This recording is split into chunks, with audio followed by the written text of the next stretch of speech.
first, I want to ask you: were you before the Star Trek fan or you're a Star Wars fan? I'm not a Star Wars fan. I wasn't really a Star Trek fan. I mean, when I was a kid, I loved Star Trek. When I was 7 or 8 when it was on, and I was glued to it. And in those days, they were repeated all the time. There's no VCRs or anything. So it's in my DNA, but I hadn't thought about it for 40 years. All right. So preparing to being a captain on Discovery, which of the captains from the Star Trek is the nearest for you when you were looking for the inspiration? So the most important thing to me was to not think about any of those captains, and in fact to reverse engineer and make sure I was as different as possible from any of them. I didn't revisit them. I just knew I wasn't going to be English because Patrick Stewart is so utterly brilliant. And I wanted to find a way of being and a way of talking and walking that was unlike any of the ones that had been before, because they had done so well and because I didn't want to be a pale shadow of anybody. And your character also, I think, is suffering for PTSD. Yes. Did you make any effort to look up how to react on this particular situation, or? Well, actually, I've worked with a lot of PTSD charities, and it's something I've been interested in. I played a lot of real-life soldiers, and I've been privileged enough to work with different armed forces in different countries, and that's a subject and a cause close to my heart. But he's actually in the middle of war, Lorca. So the P in PTSD stands for post.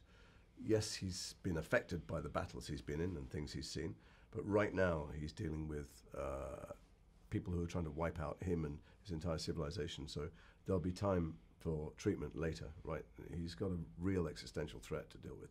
Yeah, but right now he's very hostile, even for his co-workers. We can see in the next episode when Michelle is standing opposite of you, saying, "No, I will not do your command." Yeah. So what would be your reaction to it? I don't think he's hostile. What he is he's a guy in charge of a bunch of hippies and explorers, people who signed up in peacetime thinking they get to explore the universe. He's got a science vessel. He's got a bunch of people back in headquarters who have asked him to try and win this unwinnable war, and they have inferior technology. So it's frustrating, and he's got to somehow forge an incredible fighting machine out of this not very promising raw material. So he's not looking to make friends, and he needs to maintain the chain of command and get them to do what he wants. Yeah, but when I was asking about the hostility, I'm referring to the episode when they told you can lose your ship. Mm-hmm. And I can see that the answer that you're looking for is not the peaceful one. No, well, he doesn't want to lose his ship. And he doesn't want to lose his ship for many reasons. The most interesting thing on screen always is complication. Someone saying one thing, meaning another, and actually being driven by a third thing. So if you asked Lorca at that point and he was being honest with you, he'd say, "I don't want to lose the ship. I'm the only person qualified to win this war. They're all idiots." The audience is watching something else. They're watching the ego of a man who is frightened to lose his raison d'etre and that his world will fall apart. Some version of both of those is true, and that's why our show is very nuanced and complicated. We're telling a story over 15 hours. It's more like a novel than a short story, and characters are rich and they can surprise themselves. They can be inconsistent. And you know that your mission is going to be doomed because Discovery is not a ship that you can find in the other series that are after yours. Mm-hmm. So what is your thought on that? That your battle is doomed in the begin with?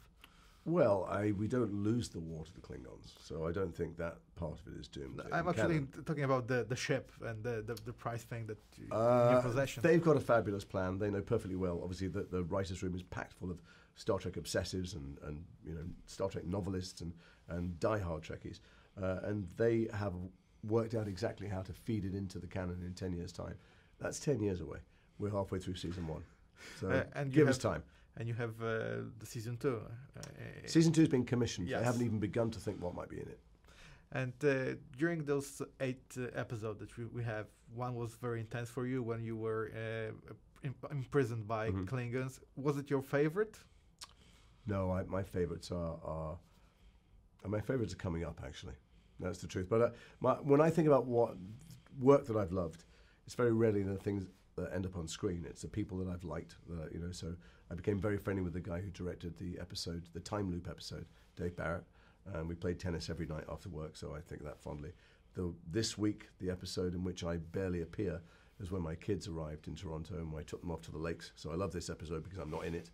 And the ones where I get to do a lot of fighting, I liked because I didn't need to go to the gym. So the reasons I like episodes are not the same as why the fans like them. Okay, and are you prepared that you're going to the canon, that you will be the next captain next to, as you said, Patrick Stewart and William Shatner? Who knows what the future brings? Right now, we just wrapped. Every day I'm just concerned with making the scenes honest. What the future brings and how I'll be thought of, I have no idea. I'm too concerned with the day-to-day struggle.